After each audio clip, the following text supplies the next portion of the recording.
Everyone. तो continue करते हैं जो टॉपिक चल रहा था हमारा, that was coordinate geometry. Clear है? कोऑर्डिनेट ज्योमेट्री में हम लोगों ने सब कंप्लीट कर चुके थे। ठीक है, कंप्लीट करने के बाद अब मेनली बचा क्या था आपका पढ़ने का, केवल दो क्वेश्चंस बचे हैं 7.2 दैट इज सेक्शन फार्मूला। ठीक है, सेक्शन फार्मूला के दो क्वेश्चंस बचे हैं। ये दोनों क्वेश्चंस होने के बाद आपका ये चैप्टर हो जाएगा फिनिश। ये लास्ट वीडियो रहेगा इस चैप्टर के लिए, क्योंकि मैंने आपको बताया था कि एरिया ऑफ ट्राइंगल जो आपका जो उसके बाद जो कंसेप्ट आने वाला था वो कंसेप्ट आपके सिलेबस से हटा दिया गया है। तो अब आपको वो पढ़ना है नहीं, तो आपको मेन ज़्यादा कुछ पढ़ना है नहीं, आपको थोड़ा बहुत ही पढ़ना है। तो चलिए हम क्वेश्चन के साथ स्टार्टिंग करते हैं। तो कंटिन्यू करते हैं जो आपका टॉपिक है क्वेश्चन नंबर 9 और 10 आपको करना है, जिसके साथ ही आपका चैप्टर फिनिश हो जाएगा। तो मैं वही आपको कंटिन्यू करके पढ़ा देता हूँ। चलिए, तो क्वेश्चन नंबर 9 है आपका, find the coordinates. Question number 9 7.2 question number 9 आपको पढ़ना है और क्वेश्चन नंबर 10 भी आपको पढ़ना है ना, क्वेश्चन 9 और क्वेश्चन 10।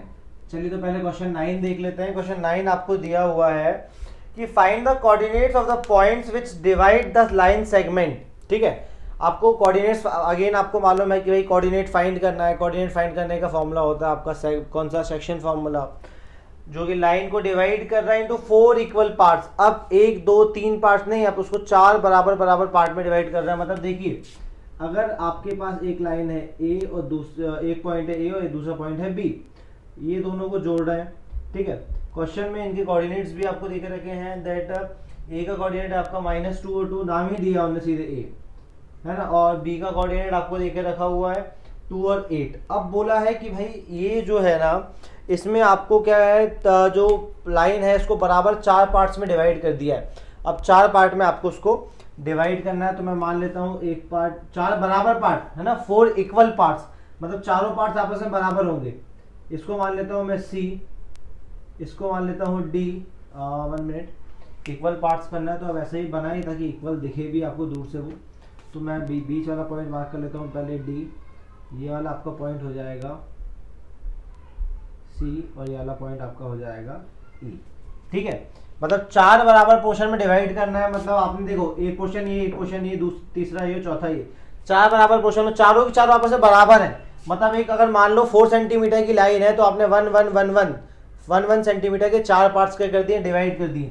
तो इसका 1 हो गया, इसका रेशियो 1, इसका रेशियो 1, इसका 1। ठीक है, अब 4 बराबर कर दिए। अब देखो इसमें आपको एक चीज समझ में आ रही है कि अगर मैं सी और 4 पूरे इक्वल पार्ट्स हैं, मतलब डी के ऊपर भी 2 इक्वल पार्ट और डी के नीचे भी 2 इक्वल पार्ट्स। ठीक है, चारों पार्ट बराबर है, तो ये दोनों पार्ट, ये पार्ट जो है वो सबके बराबर है, ये पार्ट सबके बराबर है। इस तरीके से डी के ऊपर 2 बराबर पार्ट है, डी के नीचे 2 बराबर पार्ट है। इसका मतलब क्या है, डी क्या हो गया, मिड पॉइंट हो गया। भाई 4 इक्वल पार्ट्स हैं, ऊपर से 2 छोड़ दो, नीचे से 2 छोड़ दो, तो बीच में डी फंस रहा है बिल्कुल। ठीक है, तो डी क्या हो गया, डी क्या हो गया आपका, D is the mid point of line A B. जो डी है वो ए बी का मिड पॉइंट है। तो हम डी के कोऑर्डिनेट्स तो किससे निकाल लेंगे, मिड पॉइंट फॉर्मूला से निकाल लेंगे। ठीक है, अब अगर मैं लाइन को, डी के कोऑर्डिनेट मुझे मिल गए, तो मैं लाइन को भूल जाऊं कि मैं लाइन के नीचे का पोर्शन भूल जाऊं, लाइन को केवल डी तक देखूं। तो मैं ए से डी के तक जब लाइन को देख रहा हूं तो ये चारों की चारों पार्ट आपस में बराबर है।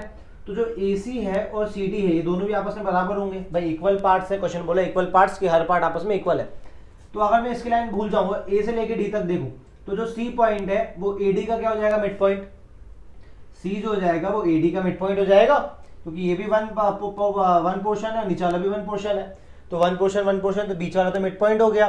तो मैं मिड पॉइंट फॉर्मूला से सी का निकाल सकता हूँ। फिर ई का देखा जाए तो बी डी को अगर मैं एक लाइन सेगमेंट देखूं, है ना, तो सब पार्ट इक्वल है, तो ये और ये भी आपस में इक्वल होंगे। ये भी इक्वल है, ये भी इक्वल है, इसका तो ई बिल्कुल बीच में है। तो बी डी का सेंटर पॉइंट क्या हो जाएगा, ई। तो मैं इसके थ्रू इसका मिड पॉइंट फॉर्मूला से ई भी निकाल सकता हूँ। मैंने केवल आपको आउटलुक बताया कि हम किस तरीके से सॉल्व करेंगे क्वेश्चन को। अब जब सॉल्व करेंगे तो और बेटरली आपको समझ में आएगा। ठीक है, मतलब क्वेश्चन में दिया गया है कि there are 3 points which are dividing a line segment into 4 equal parts. 3 point है, वो लाइन को बराबर 4 पार्ट में तोड़ दिया, हर पार्ट बराबर है। ठीक है, अब आपको फाइंड करके बताना है तीनों के कोऑर्डिनेट्स। तो चलिए, हमें मालूम है कि A B is a line segment, A B is a line, A B आपकी एक लाइन सेगमेंट है। ए के कोऑर्डिनेट और बी के कोऑर्डिनेट आपको देके रखे हुए हैं। ए का जो आपको कोऑर्डिनेट देके रखा है दैट इज -2 and 2, वो सामने लिखा हुआ है। और बी का कोऑर्डिनेट आपको देके रखा हुआ है 2 और 8। ठीक है, बी का जो आपका कोऑर्डिनेट है दैट इज 2 और 8। तो आप लोग एक चीज़ तो पहले ही लिख लें भाई, इसको x1 y1 मानेंगे आप, और इसको आप x2 और y2 मानेंगे, ठीक है। अब आपने 3 पॉइंट लेके, लाइन जो है वो बराबर 4 पोर्शन में डिवाइड हो रही है, लाइन बराबर 4 पोर्शन में डिवाइड हो रही है, इसका मतलब क्या हो गया कि लाइन के अंदर बीच में 3 पॉइंट्स है, तो हम मान लेते हैं let C D and E divides AB into 4 equal parts, that is AB equal to BC equal to CD equal to DA। भाई आपने देख लिया कि 3 पॉइंट से C D और E जो कि इस लाइन को बराबर 4 पार्ट में डिवाइड कर रहे हैं, 4 पार्ट में डिवाइड कर रहे हैं तो चारों पार्ट आपस में बराबर होंगे क्योंकि इक्वली डिवाइड कर रही है, 4 इक्वल पार्ट्स है, ठीक है। यहाँ तक आपको क्लियर हो गया, यहाँ तक आपको क्वेश्चन में दिया हुआ था, ठीक है। अब हम स्टार्टिंग करते हैं। देखिए अब आपको मैं बताऊं कि देखिए मैंने बोला था कि ये सब की वैल्यू 1 मान लो, बराबर पार्ट है, तो डी के ऊपर भी 2 पार्ट, डी के नीचे भी 2 पार्ट, मतलब डी बिल्कुल सेंटर पॉइंट हो गया।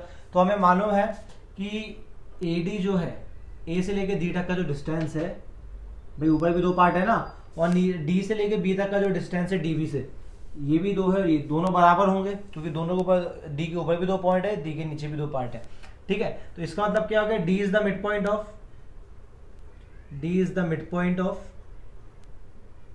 D is the mid point of A B. अब डी ए बी का मिड पॉइंट है, चाहते तो आप सेक्शन फॉर्मूला से भी निकाल सकते थे, m1:m2 आपका 2:2 हो जाता, मगर क्यों निकालें, आपको मिड पॉइंट का मैंने फॉर्मूला बताया है ना, x1 + x2/2 y1 + y2/2, सीधे निकाल लो।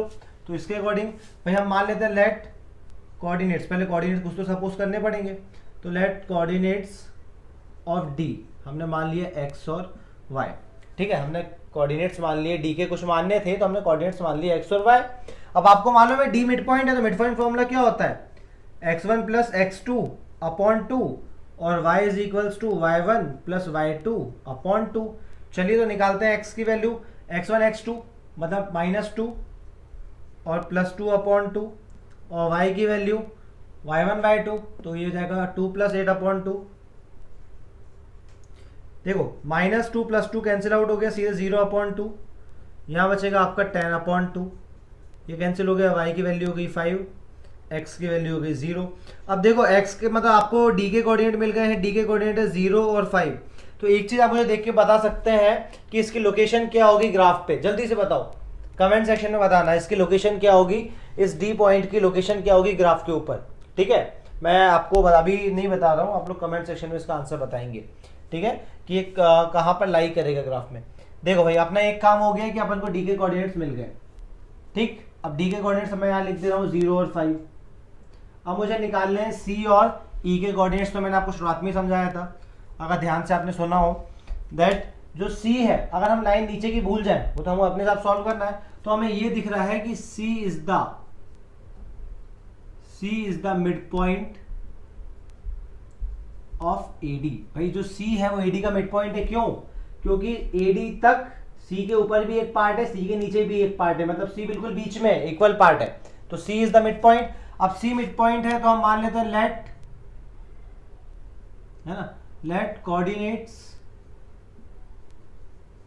ऑफ सी हमने मान ली a, b, ठीक है, a, b हमने कोऑर्डिनेट्स मान लिए।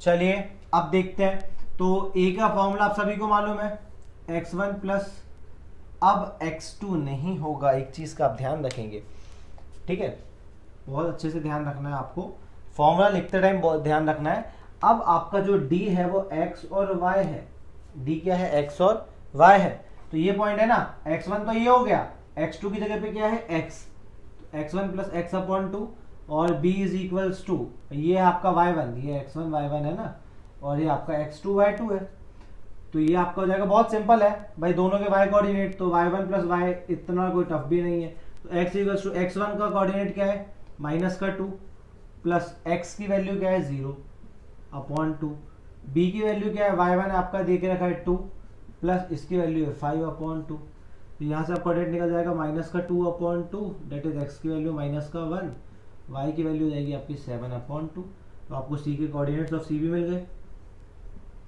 कोऑर्डिनेट्स ऑफ c क्या हो जाएंगे -1 और 7/2। चलिए यहाँ तक तो हम आ गए हैं। अब बात करना है हमें किसकी, -1 और 7/2 एक्यूरेट। ठीक, अब लास्ट वाला पॉइंट आपका जो बच रहा है that is find the value coordinates of E. अब हमें ई के कोऑर्डिनेट्स निकालना है। तो देखिए E is the mid point of, E किसका मिड पॉइंट है बता दो फटाफट, ई किसके बीच में, जल्दी बताओ। E is the mid point of, E is the mid point of DB. E जो है वो डीबी का क्या है, मिड पॉइंट है। तो इसका मतलब क्या हो जाएगा, coordinates of E, coordinates of E क्या हो जाएंगे, हमने मान लिए यू और वी, हमने मान लिए कोऑर्डिनेट्स क्या होगा यू और वी, सपोज कर लिए। तो यू का कोऑर्डिनेट क्या होगा, इन दोनों के एक्स कोऑर्डिनेट का +/2 मतलब x प्लस x2/2, और v के v मतलब y कोऑर्डिनेट, तो इसका y और इसका y की जगह y2 है, तो y + y2/2। चलिए वैल्यू पुट करिए, u की वैल्यू, x की वैल्यू है 0 और यहाँ है 2, तो 0 + 2/2। v की वैल्यू, इसकी वैल्यू है 5 और y2 की वैल्यू है 8/2। तो आंसर यहाँ जाएगा u की वैल्यू आपका 2/2, दैट इज u की वैल्यू हो गई 1, और यहाँ पे आप निकालें तो v की वैल्यू जाएगी 8 5 13/2। तो आपको ये भी मिल गए सीधे सीधे कि coordinates of E, coordinates of E क्या होगा आपके 1 और 13/2। बस खत्म, क्वेश्चन में यही पूछा गया था, बस आप आखिरी में आंसर लिख देना। तो coordinates of all 3 points are, फिर लिखो सी के कोऑर्डिनेट, डी के कोऑर्डिनेट और ई के कोऑर्डिनेट। बहुत सिंपल क्वेश्चन था, समझ में आ गया। थोड़ा सा भी कंफ्यूजन है तो रिप्ले करके आप देख लेना इसको, ठीक है। मैं मिटा रहा हूँ ताकि हम वापस आगे अगला क्वेश्चन कर सकें और इस चैप्टर को फिनिश कर सकें। एक क्वेश्चन और बचा है बस आपका, बाकी सब तो हो चुका है, ठीक है। अब एक क्वेश्चन बचा है 10th वाला, तो चलो 10th वाला और क्लियर करवा देता हूँ मैं आपको। ये तो हो गया आपका 9th क्वेश्चन। चलिए तो इसको रफ कर दे रहा हूँ मैं। 10th क्वेश्चन पे आते हैं। 10th क्वेश्चन दिया find the area of a rhombus. अब देखिए एक रोम्बस दिया हुआ, उसका एरिया फाइंड करना आपको। ये आपका एक रोम्बस है, ए बी सी डी। इस रोम्बस का आपको चारों पॉइंट देके रखे हैं, ठीक है। Find the area of rhombus if the vertices 3 0 3 और 0, देन 4 और 5, ये हो गया आपका 4 और 5, देन 4 5 के बाद आपको देके रखा हुआ -1 और 4, -1 और 4, एंड -2 और -1, -2 और -1, ठीक है। Are taken in order. Taken in order का मतलब ये है कि भाई उन्होंने पहले ये दिया, उसके बाद ये दिया, उसके बाद ये दिया, उसके बाद ये दिया। तो आप बिल्कुल एक के बाद एक जमाएंगे, ऐसा नहीं कि 3 0 के बाद 4 5 दिया तो आपने 4 5 को यहाँ रख दिया। एक ऑर्डर में जैसे उन्होंने दिया आपने एक ऑर्डर में जमा दिए। अब आपको क्या करना है, इसका एरिया निकाल के बताना है। तो देखिए भाई एरिया ऑफ रोम्बस आप सभी को बहुत पहले से मालूम है, आप लोगों ने क्लास 9th में भी पढ़ चुके हैं, आधे से ज़्यादा लोगों को याद नहीं होगा, है ना। रोम्बस क्या होता है, 1/2 इंटू प्रोडक्ट ऑफ डायगोनल्स।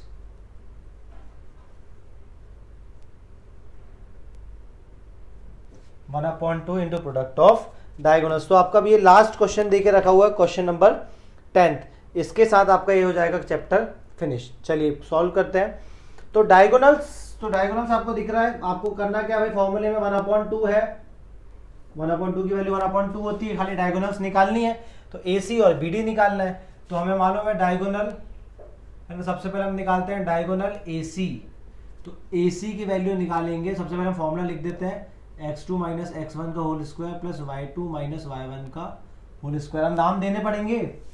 ये आपका हो गया x1 y1, ये हो गया आपका x2 y2, ये हो गया आपका x3 y3 और ये हो गया आपका x4 y4। तो यहाँ x1 y1 तो है, x2 की जगह पे x3 रखना आपको, देखो क्योंकि AC है ना, x1 y1 और x3 y3 की बात हो रही है। तो जहाँ जहाँ x आपका x2 है वहाँ x3 रख दो। तो ये x3 माइनस x, वैसे आपको फॉर्मूले कोई मतलब नहीं है, फॉर्मूला तो आप केवल शो के लिए लिख रहे हैं, आपको मालूम है सॉल्व कैसे करना है। AC मतलब C में से एक ही कोऑर्डिनेट माइनस करते चलो। ये देखो C का कोऑर्डिनेट x कोऑर्डिनेट -1, फिर फॉर्मूले का माइनस, इसका x कोऑर्डिनेट है 3 का होल स्क्वायर, प्लस C का y कोऑर्डिनेट है 4, देन फॉर्मूले का माइनस, इसका y कोऑर्डिनेट है 0 मतलब 0 का स्क्वायर।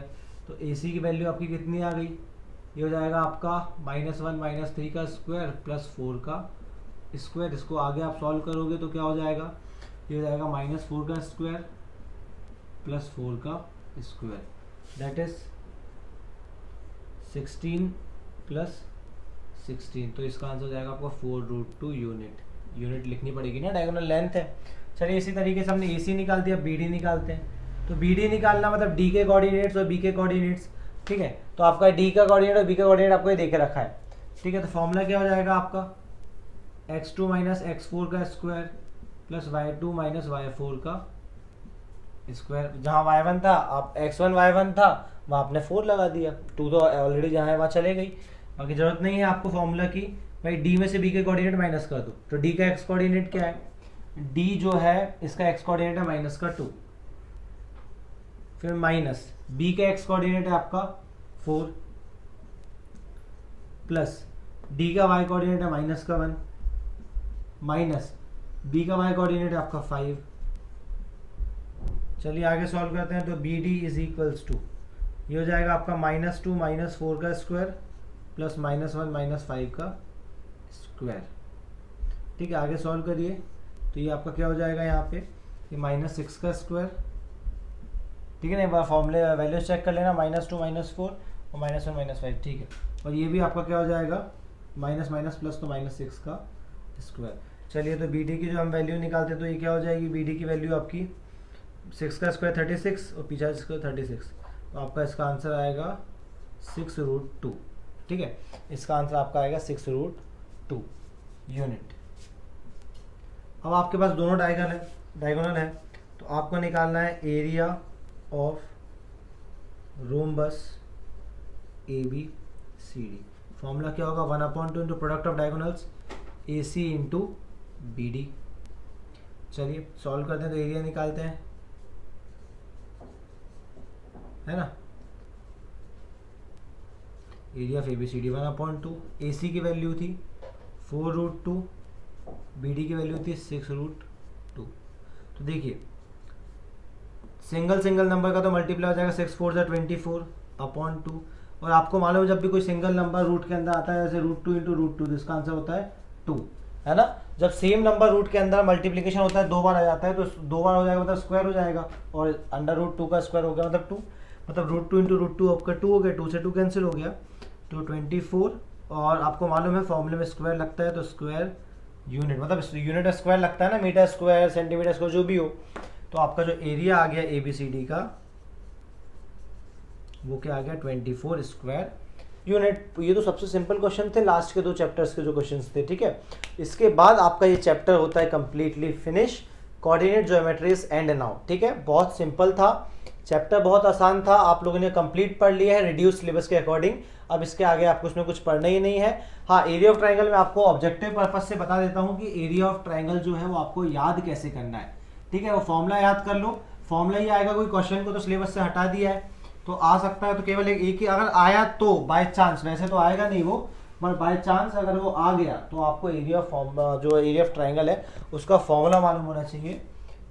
एरिया ऑफ ट्राइंगल का जो फॉर्मूला होता है वो आपका है 1/2 bracket x1 y2 minus y3 plus x2 y3 minus y1 plus x3 y1 minus y2, ये आपका फॉर्मूला है। क्लियर है, बहुत सिंपल है। अब याद कैसे करना है, देखो लिखने का तरीका बता रहा हूँ। 1/2 लगा दो, उसके बाद x लिख दो, y माइनस y, फिर plus x y minus y, फिर plus x y minus y। बन गया फॉर्मूला। कैसे बनेगा देखो, 1 2 3 2 3 1 3 1 2, ये बन गया आपका फॉर्मूला। देखो ध्यान से, क्लियर है, सेम की सेम फॉर्मूला बन गया है सिंपल, समझ में आया। ये है आपका एरिया ऑफ ट्राइंगल। अब देखिए एरिया ऑफ ट्राइंगल के फॉर्मूले कितने सारे होते हैं। एरिया ऑफ ट्राइंगल का फॉर्मूला क्या होता है, एक होता है 1/2 इंटू बेस इंटू हाइट भी होता है, और एक हीरोन्स फॉर्मूला भी होता है √s s minus A S minus B S minus C, where s is equals to a plus B plus C upon 2। पर आपको मेन फॉर्मूला ये याद रखना है, ये एरिया ऑफ ट्राइंगल का फॉर्मूला है, ये याद रख लेना, ये आपके काम आएगा इसमें अगर ऑब्जेक्टिव में आया तो। क्लियर है, समझ में आ गया सभी को क्लियरली। चैप्टर को अब हम करते हैं एंड, अब इसके बाद नेक्स्ट चैप्टर उठाएंगे और फिर उसके क्वेश्चंस को हम सॉल्व करेंगे, ठीक है। Thank you.